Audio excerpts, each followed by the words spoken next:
Hello guys, welcome to my channel. ये UPSI की जो हिंदी वाली प्रैक्टिस सेट कर रहे हैं हिंदी के, तो उसको आप टेंट अटेम्प्ट करिएगा और इसका जल्दी एग्ज़ाम होने वाला है यूपीएसआई का। और हिंदी इसमें कितने आएंगे? हिंदी के इसमें 40 एमसीक्यूज़ आएंगे। और 40 एमसीक्यूज़ का मतलब क्या है?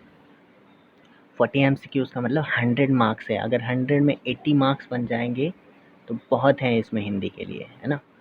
तो उसके लिए तो कंटिन्यूअस, मतलब हालांकि इसमें देखो नेगेटिव मार्किंग तो नहीं है, लेकिन सही भी तो होने चाहिए। नेगेटिव मार्किंग नहीं है, लेकिन फिर भी सही क्वेश्चन होने चाहिए। जब सही होंगे तभी तो मार्क्स बनेंगे। तो उसके लिए क्या करना होगा? हमेशा प्रैक्टिस करती रहनी हो, प्रैक्टिस करते रहना चाहिए। तो चलिए देखें इसमें क्या कह रहा है कि ये देखिए क्या है। ये देखिए देखिए पहला एक क्वेट क्या है कि अपना क्वेट देखो, डूब कर मेहनत करो अपने आज पर। जो आज का जो प्रेजेंट टाइम है उस पे खूब मेहनत करना चाहिए। और कल जब आप उभरेंगे, मतलब जो भी आपका जो एम है वो पूरा होगा, वो सब निखरेगा। वो अगले ही दिन क्या करेगा? निखरेगा, सबको दिखेगा। तो इसी जज्बे के साथ चलिए शुरू करते हैं। और जिसने चैनल को सब्सक्राइब नहीं किया है तो वो सब्सक्राइब कर लेना। तो आज का पहला क्वेश्चन देखते हैं क्या है। देखिए पहला क्वेश्चन क्या है कि ये गद्यांश है, इसको पढ़ लेना। ठीक है, इसको गद्यांश को पढ़कर पूछे गए प्रश्नों के उत्तर दिए। ईर्षा का काम क्या है? जलना है, मगर सबसे सबसे पहले वह उसी को जलाती है। ठीक, सबसे पहले उसी को जलाती है। ठीक है, और जिसकी हृदय में उसका जन्म होता है। और आप भी ऐसे ऐसे बहुत से लोगों को जानते होंगे। ठीक है, ईर्षा है और द्वेष क्या है? मूंगफली उधर रखी होंगी, ऊपर रखी हैं। हाँ, गेट बंद कर देना। देखिए ईर्ष्या क्या करता है कि ईर्ष्या और दोष की सकार मूर्ति है ये। मतलब ईर्ष्या और दोष की जो है वो क्या है? सकार मूर्ति है, जो कि बराबर इस फिक्र में लगे रहते हैं कि कहीं कहीं जो कहाँ सुनाने वाले मिले, मतलब है ना, कहाँ पर थोड़ा विजुअल पढ़ा कर लेते हैं। ठीक है, कहाँ पर क्या मिले कि सुनाने वाले मिले। और अपने जो दिल का गुब्बार है, मतलब कुछ लोग होते नहीं है कि दूसरों की हमेशा क्या करते हैं? खिंचाई करने में। उनको कोई ना कोई मिल जाए तो बस वो अपना क्या करें? अपना दिल का जो भी अंदर भरा पड़ा है वो सब मौका मिलते ही क्या करते हैं? निकाल दें। को श्रोता मिल जाए, श्रोता मिलते ही क्या करते हैं? उनको ग्रामाफोन की तरह, मतलब एक टेप रिकॉर्डर जो रेडियो होता है, एक बार अगर ऑन करके छोड़ दो तो फिर बजता ही जाता है, बजता ही रहेगा। ठीक, वे बड़े ही होशियारी के साथ में एक कांड इस तरह ढंग से सुनाते हैं कि मानो विश्व कल्याण को छोड़कर उनका उनका और कोई ध्यान नहीं है। मगर जरा उनके अपने इतिहास को भी देखिए और समझने की कोशिश कीजिए कि जब से उन्होंने इस सुकर्म का आरंभ किया है, मतलब उनके बारे में भी तो सोचिए कि जिसने ये आरंभ किया है, भले वो आपको कुछ भी बोलता हो, उल्टा सीधा बाहर कई बुराइयां करता हो, उससे कुछ लेना देना नहीं, लेकिन उसके बारे में भी सोचिए कि वो आखिर पहले क्या करता था। तब से वे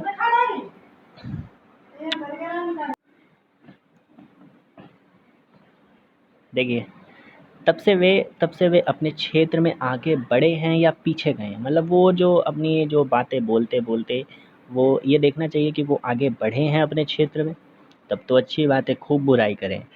लेकिन यह भी, अगर अगर वे करने में समय और शक्ति का अपव्यय नहीं करते तो आज उनका स्थान कहाँ होता? अगर वो इस चीज़ में निंदा ना करते तो आज उनका स्थान कहाँ होता, ये एक्चुअल में पता चलता। चलिए देखते हैं नेक्स्ट को, आगे क्वेश्चन क्या कहता है। ईर्ष्या का काम क्या होता है? तो ईर्ष्या का देखो काम क्या है, तो क्या होता है? जलाना। ईर्ष्या का काम क्या है? जलाना। ठीक है, रुलाना तो होता नहीं है, हंसाना तो बिल्कुल ही नहीं होगा। तो ईर्ष्या का काम क्या होता है? जलाना होता है। गद्यांश में प्रयुक्त ध्येय, जो ध्येय का अर्थ क्या होता है? लक्ष्य। देही का अर्थ क्या होता है? लक्ष्य। गद्यांश में जो ईर्ष्यालु व्यक्तियों की क्या करी गई है? ईर्ष्यालु व्यक्ति की क्या उड़ाई गई? खिल्ली उड़ाई गई, मतलब उनका मजाक उड़ाया गया है। तो अपव्यय का अर्थ क्या होता है? अपव्यय, अपव्यय का अर्थ क्या होता है? बताइए। देखिए अपव्यय का अर्थ क्या होता है? तो अपव्यय का देखो, खर्च तो होता है लेकिन क्या होता है? अपव्यय, फिजूल खर्च। अपव्यय का अर्थ क्या होता है? फिजूल खर्च। अपव्यय देखो, पहली बात तो किन शब्दों से मिलकर बना है? जो अपव्यय है अपना, अप और व्यय। अपव्यय देखो ये दो शब्दों से मिला है, अप से बना है, और अप तो अपना यहाँ इसमें क्या है? अप।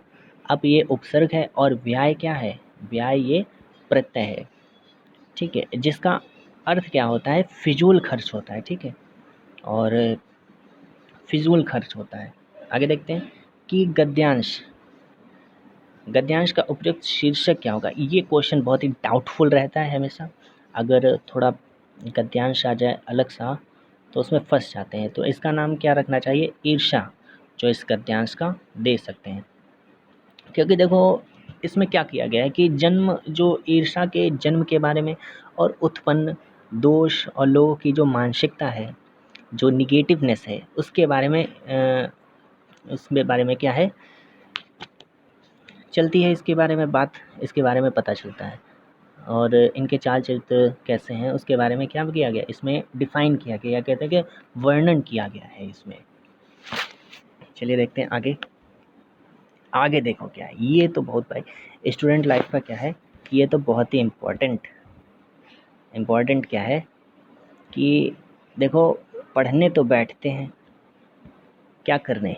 मार कर वार कर उठा के बैठते हैं कि चलो हम लोग क्या करते हैं, आज इम्पॉर्टेंट चीज़ें मार्क करेंगे एग्ज़ाम से पहले। फिर कुछ लोग होते नहीं हैं 20-20 पन्ने की मार्केट जाएंगे, फिर कहेंगे कि 20 पन्ने में पूरा ज्ञान भरा हो उसमें और पढ़ लें और पेपर दे दें, है ना? कुछ लोग ऐसे होते हैं। तो देखो उसमें ये क्या है, बिफोर एग्ज़ाम। देखो एग्ज़ाम एक्सपेक्टेशन क्या होती है, मतलब एक्सपेक्टेशन क्या होती है कि आप लोग सोचते हैं कि थोड़ा थोड़ा बहुत इम्पोर्टेंट, लेकिन करने बैठते हैं, पढ़ने बैठते हैं तो पूरी जो है ना ये पेज, वही सब इम्पोर्टेंट लगने लगता है। होता है कि नहीं? तो चलिए देखते हैं ऐसा मत करना। आगे देखें। देखो फर्स्ट क्वेश्चन क्या है अपना? अधिकार। अधिकार में क्या है? उपसर्ग पूछा है। अधिकार किससे किससे बना है? अधि किससे बना है? अधिकार में उपसर्ग क्या है? तो अधिकार में उपसर्ग अधि है। देखो उपसर्ग देखो असल में होता है कि ये शब्द विशेष, यानी कि कोई शब्द होता है उसके आगे जुड़ते हैं पहले, ठीक है, और अर्थ प्रकट करते हैं। जैसे अधिकार है, अधिकार में अगर हम अनाधिकार जोड़ दें क्या हो जाएगा? तो ये क्या हो जाएगा कि एक इसका विपरीतक बन जाएगा, विलोम बन जाएगा। तो उपसर्ग क्या कहते हैं? एक शब्द को मतलब उसका विशेष शब्द के तौर पे प्रकट कर देते हैं, या फिर विशेष एक उसका अर्थ प्रकट कर देते हैं, तो उसे उपसर्ग कहते हैं, ठीक है। और देखिए 7th क्वेश्चन क्या है अपना? धार्मिक में प्रत्यय, धार्मिक इक निकल रहा है ना, तो इसमें कौन सा होगा? प्रत्यय। प्रत्यय कहाँ लगता है? शब्दांश के पीछे लगाया जाता है, ठीक है। और और ये क्या होता है कि धर्म जो है वो, धर्म धर्म कैसा है? धर्म जो है वो संज्ञा के पीछे जोड़ा गया है। धर्म कैसा है? ये संज्ञा है। और जो प्रत्यय क्या होते हैं कि ये संज्ञा, सर्वनाम और जो विशेषण होते हैं इनके अंत में लगाया जाता है। क्या बोलते हैं कि ये जो अपना क्या है प्रत्यय, क्या बोलते हैं? प्रत्यय, प्रत और त्यय। प्रत्यय क्या होते हैं? ये संज्ञा, संज्ञा और क्या कहते हैं उनको? संज्ञा और सर्वनाम, है ना, सर्वनाम और ये विशेषण, विशेषण विशेषण इनके क्या है? अंत में लगते हैं। इनके अंत में लगते हैं, ये अंत में लगने वाले क्या होते हैं? प्रत्यय कहलाते हैं। लेकिन इनको भी क्या बोलते हैं? तद्वित। क्या बोलते हैं? अंत में लगने वाले, अंत में अंत में लगने वाले क्या कहलाते हैं? तद्वित प्रत्यय कहलाते हैं। तद्वित प्रत्यय क्या होते हैं? प्रत्यय, तद्वित प्रत्यय होते हैं। ठीक, आगे देखते हैं। देखिए आकर्षण, आकर्षण का विलोम क्या हो जाएगा? आकर्षण मतलब विकर्षण। ठीक, आकर्षण विलोम हो जाता है इसका। और जबकि देखो ऑप्शन में और क्या दिया गया है कि कर्षण, कर्षण का जो अर्थ क्या होता है? कर्षण है ना, अपने कर्षण का अर्थ क्या होता है? कर्षण, इसका अर्थ देखो ज्योति, जो ज्योति गई जमीन जो होती है, मतलब क्या होता है कर्षण का अर्थ? जो ज्योति है ना, ज्योति गई, ज्योति गई जमीन जो होती है, ज्योति गई जमीन क्या होती है?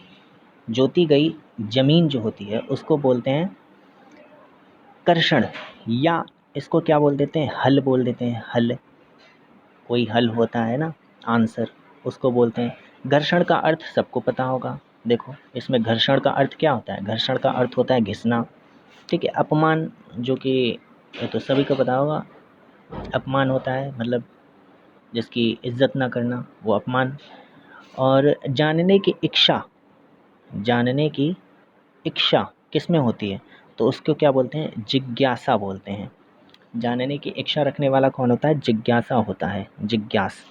जानने, रुचि, देखो इच्छा, जो अपना जो इच्छा है इसका अर्थ क्या होता है?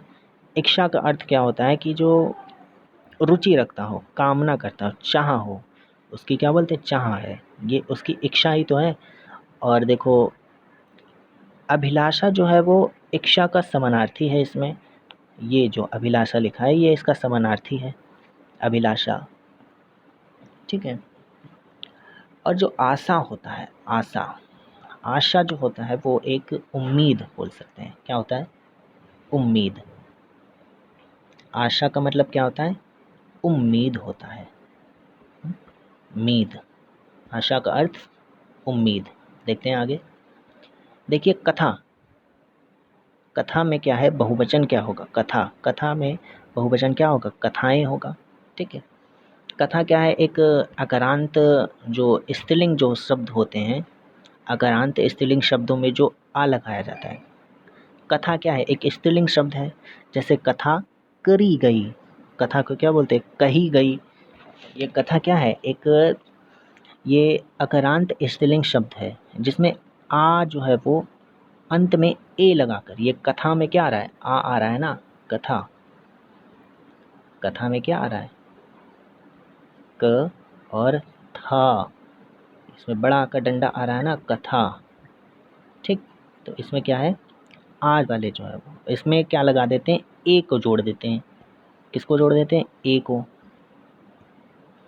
ए को जोड़ा जाता है। ए, ये वाला ए, ए को जोड़ देते हैं, ये बन जाते हैं इसके बहुवचन। तो कथा का क्या हो जाएगा? कथाएं। आगे देखते हैं नेक्स्ट क्वेश्चन। देखिए नेक्स्ट क्वेश्चन क्या है कि निम्नलिखित में से वाक्य में वर्तमान काल में, तो कौन सा वर्तमान काल में है ये देखते हैं। तो वर्तमान काल में वो होगा जो इस टाइम हो रहा हो। ठीक है, जैसे क्या है? मानव पढ़ता है, बिल्कुल मानव पढ़ता है, तो ये कैसा होगा? अभी का चल रहा है। सो रही थी, ये तो वैसा हो जाएगा, क्या नाम, अपूर्ण भूतकाल। सो रही थी, पता नहीं कब से सो रही है और सो ही रही है। मोहन गया, मोहन गया, इसमें क्या है? सामान्य है, गया भाई। ठीक है, अब ये तो नहीं पता चल रहा है कि कब गया, अभी गया, कब गया, पता नहीं। तो ये क्या हो जाएगा? आसन्न भूतकाल हो जाएगा, गया है। और वह क्या होगा? जाएगा। इसमें कौन सा है? सामान्य भविष्य काल है, वो क्या होगा? जाएगा। तो देखिए सीता सो रही है, इसमें कौन सा है? इसमें क्या है? इसमें सीता सो रही है मतलब अपूर्ण भूतकाल है। क्या है? अपूर्ण भूत काल है इसमें। ठीक, और देखो सीता सो रही हो गई, और देखो मोहन गया, इसमें क्या है, मोहन गया में, मोहन गया सामान्य भूतकाल, इसमें क्या है, सामान्य और क्या है, भूतकाल है। ठीक, आगे देखते हैं।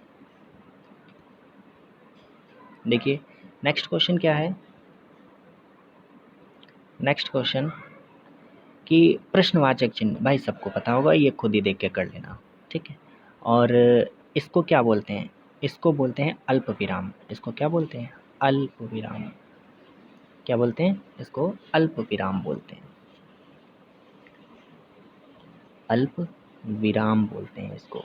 इसको क्या बोलते हैं, इसको अर्ध विराम बोल देते हैं, क्या बोलते हैं इसको, अर्ध विराम बोलते हैं इसको। इसको कहते हैं, ये जो अपना ये बना हुआ है ऐसे करके, इसको बोलते हैं अर्ध विराम, इसको क्या बोलते हैं, अर्ध,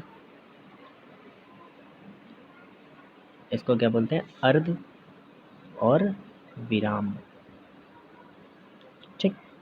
और जो ऊपर ये बना है ये कौन सा है, अपना विस्मयादि बोधक चिन्ह होता है, ठीक है। आगे देखते हैं, ये देखो आगे क्या है, कि ये तो भैया बहुत है, ये मतलब देखो कि एवरी स्टूडेंट करेगा, every student deserves an Oscar award for acting like they are understanding everything in class. मतलब क्लास में हम लोग ऐसे बैठेंगे ब्लैक बोर्ड को ताकते हुए कि जैसे इतना आ रहा है, सब जो ब्लैक बोर्ड में लिखा जा रहा है वो सब सीधे, मतलब सीधे अपने कहाँ आ रहा है, सीधे दिमाग में घुसता ही चला आ रहा है, सीधे आँख से ही सीधे प्रवेश होता है और सीधे दिमाग में घुस जाता है। ये देखो मतलब कितने गौर से देख रहे हैं ये लोग, देखिए ये देखिए आँख खोल के देख रहा है ये बंदा, तो ये चश्मा लगाया है ये भी देख रहा है, ठीक है। तो मतलब इसको क्या मिलना चाहिए, ऑस्कर अवार्ड मिलना चाहिए स्टूडेंट्स को। चलिए देखते हैं नेक्स्ट क्वेश्चन, अगला क्वेश्चन देखते हैं। देखिए, एक हाथ से ताली नहीं बजती, तो ये सभी को पता होगा कि झगड़े के लिए दोनों पक्ष जिम्मेदार होते हैं, बिल्कुल सही बात है। निम्न में से दंत्य वर्ण कौन सा है, तो देखो दंत वर्ण कौन सा है अपना इसमें, देखिए शा है, पा, ट, ह। तो देखिए एक बार इनका उच्चारण करके देखिए, शा, शा कैसा है, दंत वर्ण है, शा अपना दंत वर्ण है। अब पा, पा में क्या है कि ये ओष्ठ व्यंजन है, पा कैसा है, ओष्ठ व्यंजन है, पा कैसा है अपना, ओष्ठ व्यंजन है, पा कैसा है, ओष्ठ व्यंजन है, ओ और ष्ठ, ओष्ठ व्यंजन है अपना, ओष्ठ वर्ण है।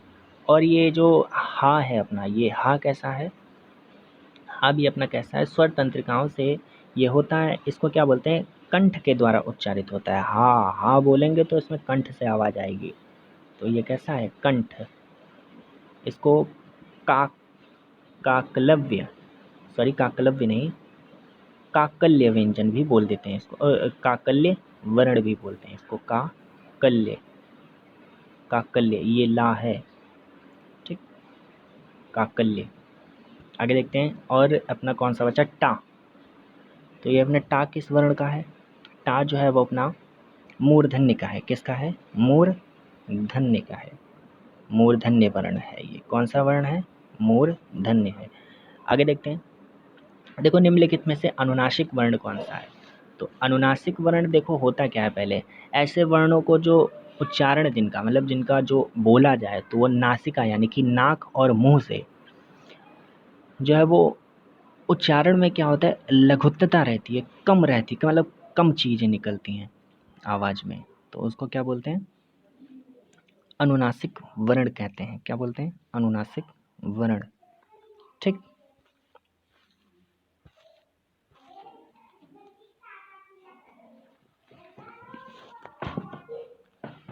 ठीक है, तो इसको क्या बोलते हैं, अनुनासिक वर्ण बोलते हैं। देखो तो कौन सा वर्ण हो गया अपना अनुनासिक वर्ण, तो इसमें वर्ण हो गया माँ, माँ कैसा है अपना, अनुनासिक वर्ण है अपना। देखिए 17th वाला देखते हैं कि देखो अनुनासिक वर्ण, एक और बात देखो कि इसमें 5 वर्ण होते हैं, अनुनासिक वर्ण कौन कौन से होते हैं, 5 वर्ण होते हैं, कौन कौन से होते हैं अनुनासिक वर्ण, अनुनासिक वर्ण, अरे हट जाना। देखो अनुनासिक वर्ण कौन कौन से होते हैं, जैसे ड, ठीक, ये होता है अपना अनुनासिक वर्ण। और अनुनासिक होता है आ, होता है ये, इसको आ बोल आ। और कौन सा होता है वर्ण, ड़ा। और कौन सा, न और म। ये कैसे अनुनासिक वर्ण है, ठीक, अनुनासिक वर्ण है। और स्पर्श व्यंजन कौन कौन से होते हैं ये भी जान लो। इसमें स्पर्श व्यंजन कौन से व्यंजन, इस, अरे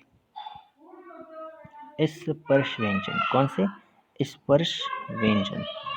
स्पर्श व्यंजन कौन से होते हैं, स्पर्श व्यंजन जैसे पा होता है, स्पर्श व्यंजन है बा, स्पर्श व्यंजन है, और था स्पर्श व्यंजन है। तो ये तीनों कौन से अपने स्पर्श व्यंजन है। देखते हैं आगे। देखिए राज दरबार में कौन सा समास है, राज दरबार में कौन सा समास है, राज के लिए दरबार, तो इसमें कौन सा समास है, तत्पुरुष समास है। ऊपर वाला अच्छा छूट गया। महेंद्र, महेंद्र में कौन सी संधि विक्षेप है, महा प्लस इंद्र होता है ना इसका, तो ये तो सभी को है, ठीक है, महा प्लस इंद्र। इसमें संधि कौन सी है, इसमें संधि जो है वो अपनी गुण स्वर संधि है। तो इसमें संधि कौन सी है, गुण स्वर संधि है। इसमें संधि गुण स्वर संधि है। कौन सी है, गुण, गुण संधि है इसमें, गुण संधि। आगे देखते हैं। यथासंभव, जिसमें यथा लग जाए और भर लग जाए, ये कौन सा होता है, ये अव्यय समास होता है, अव्यय भाव समास होता है। निम्नलिखित में से कौन सा विदेशी शब्द है, विदेशी शब्द देखिए पढ़ के, मयूर तो अपने भारत का ही लगता है।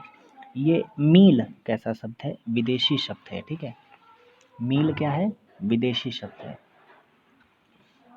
ठीक। आगे देखते हैं। हिमालय किस प्रकार की संज्ञा है, हिमालय में किस प्रकार की संज्ञा है, तो ये एक जातिवाचक है क्या, बिल्कुल नहीं, जातिवाचक नहीं है ये एक व्यक्तिवाचक है। क्यों व्यक्तिवाचक है, क्योंकि हिमालय जो है वो एक व्यक्तिवाचक संज्ञा है, ठीक। देखो ऐसे शब्द जैसे कि वस्तु, व्यक्ति, स्थान, है ना, और आकृति या कोई शेप, इसका मतलब ये ऐसा कुछ लग रहा हो तो वहाँ पर कौन सी होती है, व्यक्तिवाचक संज्ञा होती है।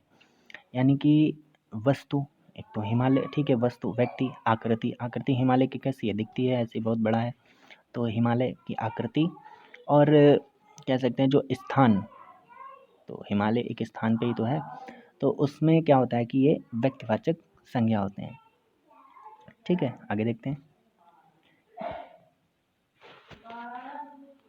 देखिए 21 क्या है कि हिमालय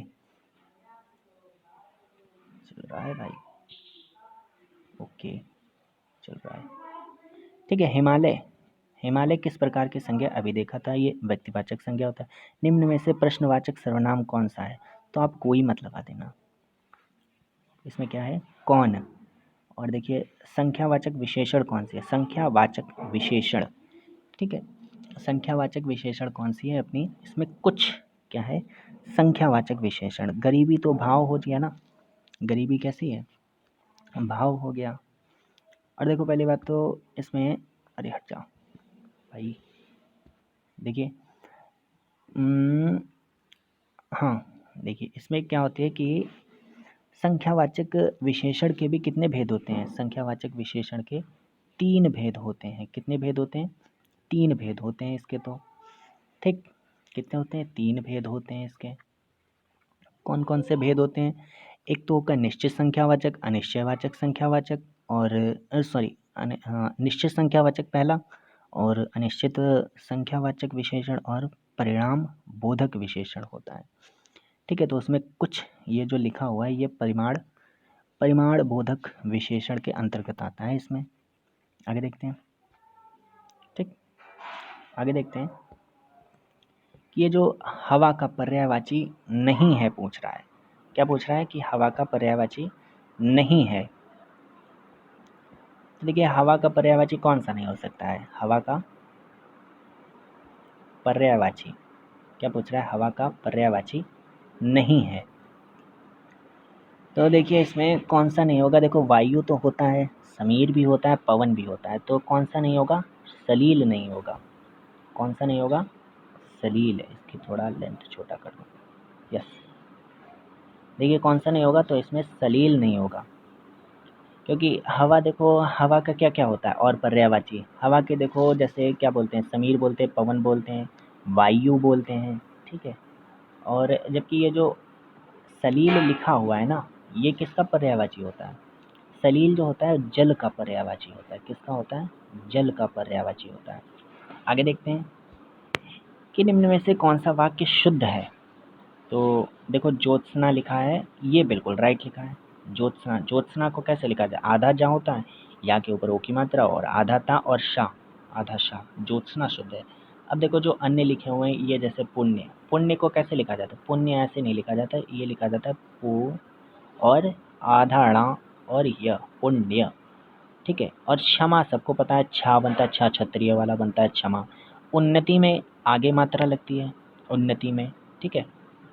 आगे देखते हैं, निम्नलिखित में से कौन सा शब्द अशुद्ध है? कौन सा शब्द अशुद्ध पूछा है? तो देखो पूज्य, इसमें क्या है? पूज्य, पूज्य, जबकि ये ऐसे नहीं लिखा जाता है। पूज्य को कैसे लिखा जाता है अभी देखते हैं। चलिए इधर ही देख लेते हैं। पूज्य है, परिस्थितिकी है और प्रशंसा, इधर ऐसे रखते हैं। देखिए इसको क्या बोलते हैं? पहले बात है पूज्य। पूज्य कैसे लिखा जाता है? पू, अरे चल जा, और आधा जा और य, पूज्य, क्या हो गया? पूज्य, ठीक है।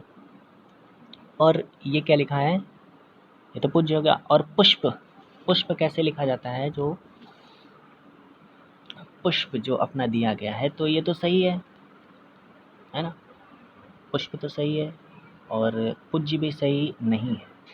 तो पूज्य अभी हमने जो बताया, पूज्य में जो मात्रा लगती है, सॉरी उल्टा लगा दी मैंने, पूज्य की जो मात्रा होती है वो ऐसे नहीं लगती है, पूज्य की मात्रा ये होती है, पूज्य।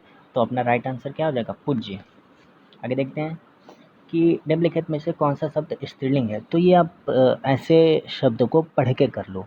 देखो प्रभाव क्या है? पढ़ा, मतलब क्या है? ये पुल्लिंग शब्द है। भाषा, बोली, तो ये क्या हो जाएगा? अपना स्त्रीलिंग शब्द हो जाएगा, ठीक है। आगे बढ़ते हैं, निम्नलिखित में से कौन सा वाक्य शुद्ध है? तो क्या पूछ रहा है? शुद्ध है, वाक्य कौन सा शुद्ध है? मैं घर जाना है, नहीं भाई ये तो बहुत गलत बात है। मुझे घर जाना है, तो ये कौन सा हो जाएगा? मुझे घर जाना है, शुद्ध हो जाएगा। आदेश के लिए क्या यूज़ करते हैं? ऑर्डर यूज़ करते हैं भाई, रिक्वेस्ट थोड़ी करते हैं। रिक्वेस्ट का मीनिंग क्या होता है? रिक्वेस्ट को बोलते हैं निवेदन करना, मतलब किसी से कुछ चीज़ की निवेदन करना है कि भाई दे दो, ये रिक्वेस्ट है तुमसे, ठीक है। डायरेक्शन मतलब एक दिशा निर्देश होता है कि निर्देश देना, ठीक है। गाइड मीन्स क्या होता है? दिशा दिग्दर्शन करना, किसी का मार्गदर्शन करना, गाइड का मतलब होता है। आगे देखते हैं नेक्स्ट, टीचिंग। देखो टीचिंग का अर्थ क्या होता है? टीचिंग, टीचिंग का अनुवाद क्या होगा? टीचिंग का अनुवाद क्या हो जाएगा? अध्ययन, तो स्टडी को कहते हैं ना। और निरीक्षण, इंसेप्शन को बोलते हैं, इंसेप्शन, क्या बोलते हैं निरीक्षण को? इंसेप्शन, इंस्पेक्शन, सॉरी इंस्पेक्शन, क्या बोलते हैं? इंस्पेक्शन बोलते हैं, ठीक।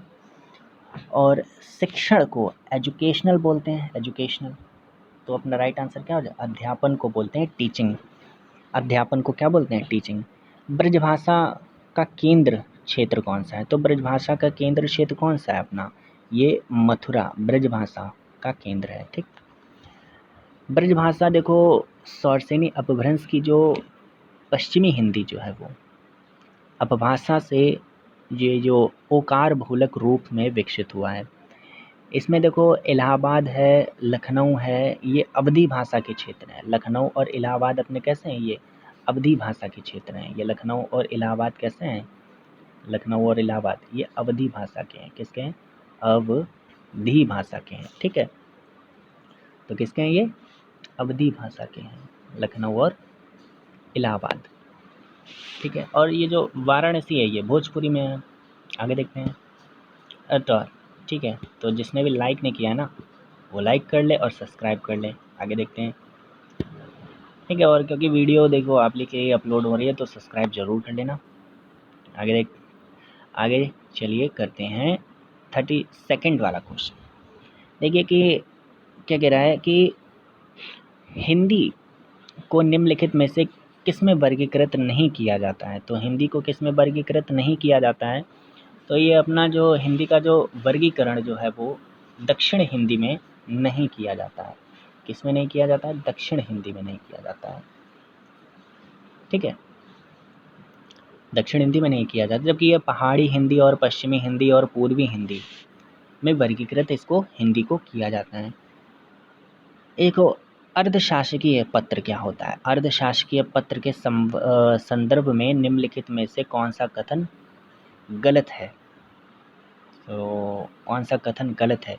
देखो, ये क्या होता है कि एक सरकारी अधिकारी के द्वारा, ये पत्र जो है वह सरकारी अधिकारी के द्वारा किसी अन्य सरकारी अधिकारी या कर्मचारी हो, कोई गैर सरकारी व्यक्ति हो, किसी को भी सरकारी कार्य के संदर्भ में इसको क्या कहते हैं? खास मामला को, ये खास मामले के ध्यान आकर्षित करने के लिए, विचार विमर्श के लिए भेजा जाता है या ठीक है। और इसमें क्या होता है कि ये जो अर्ध सरकारी पत्र जो होता है, जो उत्तम पुरुष यानी कि जो पहला जो लिखता है वही मित्रतापूर्ण भाषा में लिखता है ना। जो भी पहला पत्र लिखेगा वो मित्रतापूर्ण भाषा से लिखता है, और इसके अभिवादन तथा जो संबोधन होते हैं विशेष महत्व में होता है। इसका जो लिखा जाता है किसी विशेष महत्व के द्वारा लिखा जाता है। ठीक है, तो इसका राइट आंसर कौन सा हो जाएगा? इसका राइट आंसर होगा,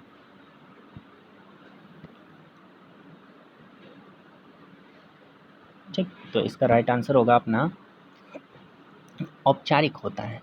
औपचारिक शब्दों में किया जाता है इसका। औपचारिक शब्दों से आरंभ करने की आवश्यकता नहीं होती है। औपचारिक है ना, औपचारिक नहीं होता है, बल्कि इसमें क्या होता है, इसकी शुरुआत जैसा कि अभी मैंने बताया था विशेष महत्व से होता है। और कैसा? मित्रतापूर्ण भाषा से इसका किया जाता है। चलिए देखते हैं निम्नलिखित में से कौन सा घोष वर्ण है। तो घोष वर्ण,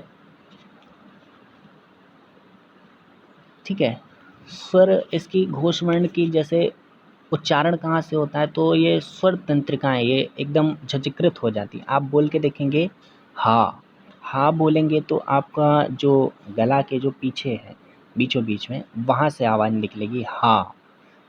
तो ऐसे व्यंजन जैसे इनका क्या होता है कि ये प्रत्येक जो वर्ग है अपना का चटा, ये वर्ग है, इसमें तीसरा और चौथा और पांचवा वर्ण क्या होता है? ये सभी स्वर वर्ण होते हैं। ठीक, और घोष वर्ण यही कहलाते हैं। जैसे कि घोष वर्ण कौन कौन से होते हैं? घोष वर्ण अपने घोष वर्ण होते हैं, या होता है, कौन सा होता है? या होता है, और रा होता है, और कौन सा होता है? ला, और व, और कौन सा होता है? हा होता है। तो कौन सा होता है? हा होता है। ये सभी कैसे होते हैं? घोष वर्ण होते हैं। ठीक है, आगे देखते हैं। तो इसमें से कौन सा नहीं है? इसमें कौन सा घोष वर्ण है? तो अपना इसमें से गा जो है वो घोष वर्ण है। संहार का संधि विच्छेद क्या होगा? सम प्लस हार, यानी कि डी वाला होगा, और इसमें संधि कौन सी हो जाएगी? सम प्लस हार में व्यंजन संधि है इसमें। ठीक है, आगे देखते हैं। निम्नलिखित में से कौन सा शब्द तत्सम है? ठीक, तत्सम शब्द क्या होते हैं? देखो, सभी को मालूम होगा कि तत्सम शब्द वे होते हैं जो संस्कृत में प्रयुक्त किए जाते हैं। संस्कृत निष्ठ जो शब्द होते हैं वो तत्सम होते हैं, और जो तत्सम से प्रयोग हिंदी में जैसे किए जाते हैं कुछ शब्दों का, तो उनको क्या बोलते हैं? तद्भव बोलते हैं। जैसे कि छेद, छेद का तत्सम क्या होता है? छिद्र होता है। ठीक है, और छत का क्या होता है? छत्र होता है, यानी कि छत्र होता है। और चांद का सभी को पता है चंद्रमा होता है। तो इसमें से तत्सम कौन सा हो जाएगा? चक्र, अपना इसमें तत्सम हो जाएगा। निम्नलिखित में से तद्भव शब्द है। अब क्या पूछा है? तद्भव शब्द पूछा है। जैसे योगी, यौवन, जीभ। जीभ क्या होता है? जीभ का नहीं होता है, जीभ जो होता है अपना तद्भव शब्द है। इसको उसमें क्या बोलते हैं? तत्सम में, इसको तत्सम में जीभा बोलते हैं। क्या बोलते हैं? जी और हा बनाते हैं, और इसमें वा ऐसे करके लगाता है, जीभा। इसको क्या बोलते हैं? जीभा बोलते हैं। चलिए देखें आगे। आगे देखते हैं, ये जो निम्नलिखित में से प्रेरणार्थक क्रिया कौन सी है? प्रेरणार्थक, यानी कि किसी को प्रेरणार्थक कर रहे हैं कि ये कर लो भाई। जैसे दिलवाना, इसमें कौन सा है? प्रेरणार्थक क्रिया है। ठीक, प्रेरणार्थक क्रिया है। जैसे कि दूसरे को ना, किसी दूसरे को कार्य करने के लिए क्या करते हैं? उसको प्रेरित करते हैं कि ये भाई कर दो काम मेरा, मतलब प्रेरणार्थक क्रिया है इसमें। ठीक है, ये मुझे दिलवा दो, ये खिलौना दिलवा दो, ये काम मुझे दिलवाना है। ठीक है, तो ये दिलवाना है, तो ये इसमें कौन सा होगा? प्रेरणार्थक क्रिया हो जाएगी।